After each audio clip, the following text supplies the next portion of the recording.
You are a willing participant in your own cognitive decline. Your phone is not a distraction. It is a highly engineered parasite. It is quietly siphoning your life force, bypassing your brain's natural firewalls, and you are letting it happen. You complain about brain fog. You joke about your embarrassing attention span. You wonder why your creativity is completely flatlined. Yet, you plug yourself into the machine the second you open your eyes. This is biological surrender.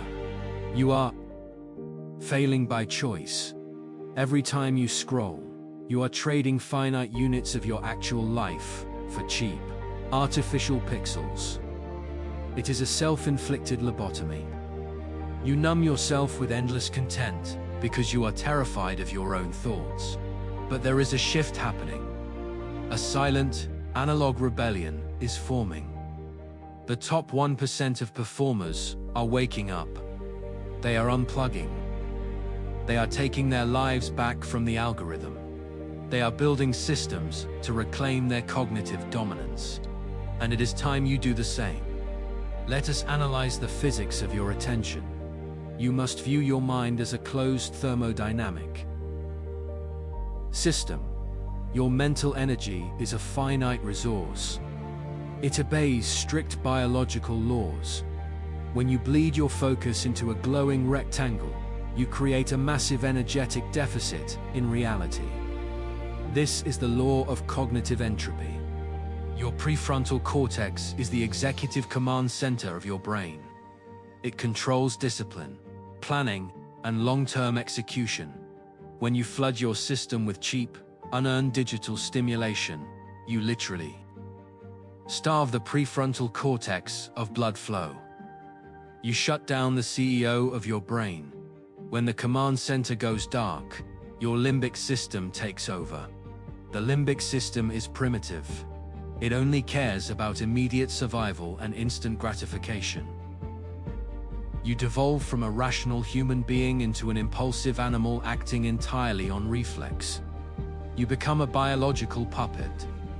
The strings are pulled by engineers in Silicon Valley. The elite do not rely on motivation to fight this. Motivation is a myth for the weak.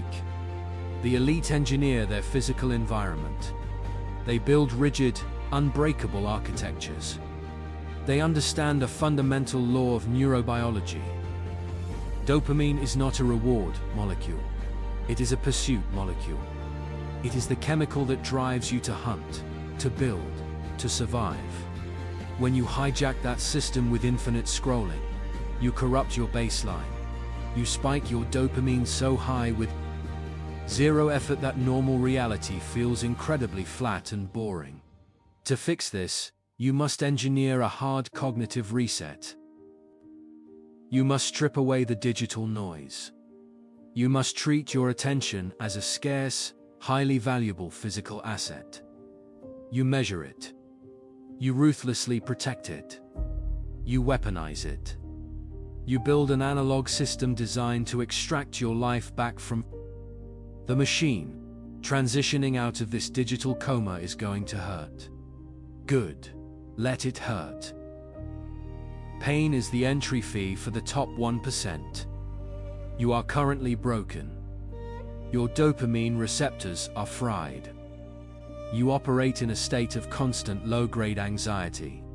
When you finally disconnect, the withdrawal will hit you like a physical blow. Your brain will scream for cheap stimulation. Your hands will twitch. You will feel empty. This friction is exactly where neuroplasticity happens. You must learn to use this pain as fuel. This is the broken to strong protocol. Suffering through. The boredom is the literal sensation of your brain rewiring itself. Enduring the void is how you rebuild your attention span. Think of it like waking up from a chemically induced sleep. When you stop taking the digital pill that numbs your daily anxiety, you will start feeling raw emotion again. It will feel intense. It will feel dramatic. You will experience the sharp edges of reality for the first time in years. Your energy will return. your sleep will stabilize. Your creative output will unfreeze. But you must survive the withdrawal first. You do not run from the silence. You sit in it. You endure the limbic friction. You force your brain to adapt to the absence of constant stimulation. The discomfort is not a sign of failure. It is the ultimate metric of growth. You weaponize the boredom to forge an unbreakable mind. To execute this rebellion, you must implement a systemic breakdown of your environment. You do not use willpower. You use architecture. We will deploy 7 structural pillars to sever the digital tether.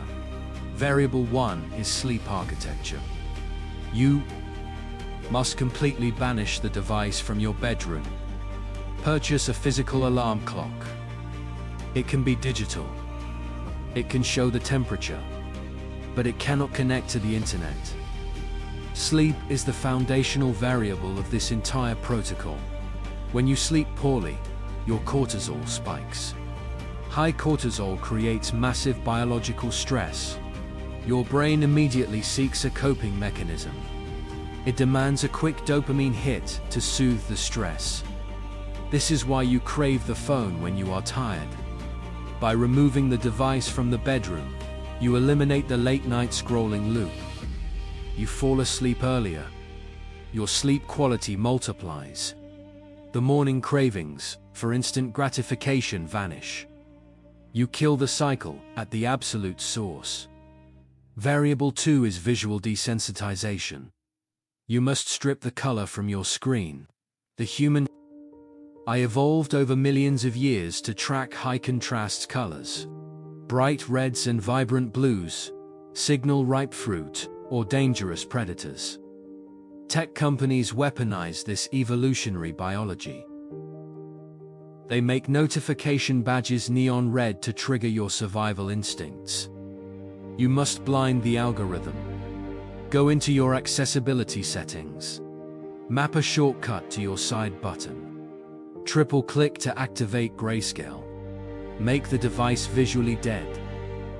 Make it boring. Next, purge the system. Delete every single application that serves short-form content. Erase them. If you absolutely must check a social platform, force yourself to do it on a laptop. A laptop is heavy. It requires booting up. It creates a logistical barrier. Friction equals control. You will naturally spend infinitely less time consuming trash when it requires physical effort to access it. Variable 3 is the deployment of analog friction traps. Your brain is going to crave instant gratification. You cannot simply jump from a highly stimulating digital feed straight into reading a dense, philosophical textbook. The gap is too wide. You must build a bridge. Scatter low-friction, highly engaging analog items throughout your physical space. Leave a graphic novel on the coffee table. Put a sketchbook on the counter. Leave a guitar on the couch. Make them visible. Make them accessible. When the primal urge to grab your phone strikes, your environment will offer an immediate, tactile alternative. You hijack the impulse and redirect it into reality. Variable 4 is untethered movement. Execute naked adventures. Keep your clothes on, but leave your phone behind. Walk out your front door with zero digital connection. Having a smartphone in your pocket keeps you in a state of perpetual anticipation. You are never fully present. You are always tethered to potential anxieties, emails, and alerts. It literally touches your skin. Break the tether. Wear a cheap digital watch. Carry an old point-and-shoot camera if you want to capture something. If you must carry the phone for a long journey, bury it. Put it in a backpack. Zip it in a pocket. You cannot easily reach. Create physical distance between your skin and the machine. The psychological relief of being completely unreachable is intoxicating. It is a daily necessity. Variable 5 is the biological anchor. You must train your self-awareness. You do this through micro-meditation, tied to an existing daily habit. When you wake up, you boil water for coffee. That process takes 5 minutes. Do not reach for the phone. Sit on the couch. Close your eyes. Do nothing for those 5 minutes. This is not about spiritual enlightenment. This is about executive function training. Those 2 to 5 minutes of forced stillness build a gap between your impulses and your actions. You train the prefrontal cortex to observe a craving without blindly reacting to it. You will catch yourself instantly when the temptation to mindlessly search the internet arises. Tiny, consistent doses of mental friction yield massive, systemic control. Variable 6 is analog progression. You must force yourself to engage in a physical project. Digital consumption is entirely passive. It turns you into a spectator of your own life. Analog creation forces active neuroplasticity. Pick up a pencil. Start drawing. It does not matter if you lack skill. The objective is not mastery. The objective is the physical act of chipping away at a tangible task. You watch your progress manifest in the real world. This rewires your brain to value delayed gratification. You begin to crave the quiet focus of creation over the loud noise of consumption.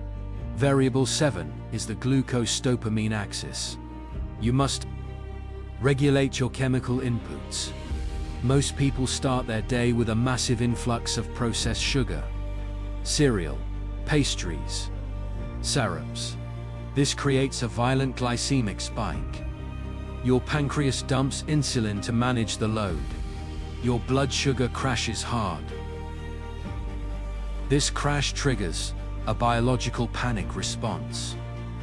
Your brain demands immediate stimulation to pull you out of the deficit. That craving often manifests as a desperate need to look at your phone. You are entirely unaware that your diet is driving your digital addiction. Control the diet. Control the dopamine. Start your day with slow-burning inputs: eggs, avocados, fats, and proteins. Stabilize your blood sugar, and you stabilize your attention span. It requires immense discipline. You will fail occasionally. But optimizing your physical fuel is a mandatory component of cognitive clarity. Changing your environment across these 7 vectors is not a temporary challenge. It is a permanent architectural shift. You regain your energy. You reclaim your mental clarity. You stop being a battery for algorithms. Now you need an exit strategy. Here are 3 high-leverage actions to execute the second this video ends. First, the blackout protocol. Triple-click your phone right now and lock it into grayscale. Kill the color. Second, the analog anchor. Buy a physical alarm clock today. Banish the phone from your bedroom tonight. Third, the untethered hour. Walk out your front door for 60 minutes. Leave the device inside. Experience complete silence. Execute these variables. Build your analog rebellion. Re-steal your life from the machine. Drop your progress in the comments below. We are building a system of high performers. Reclaim your bandwidth, or remain a biological puppet. The choice is yours. See you in the next one.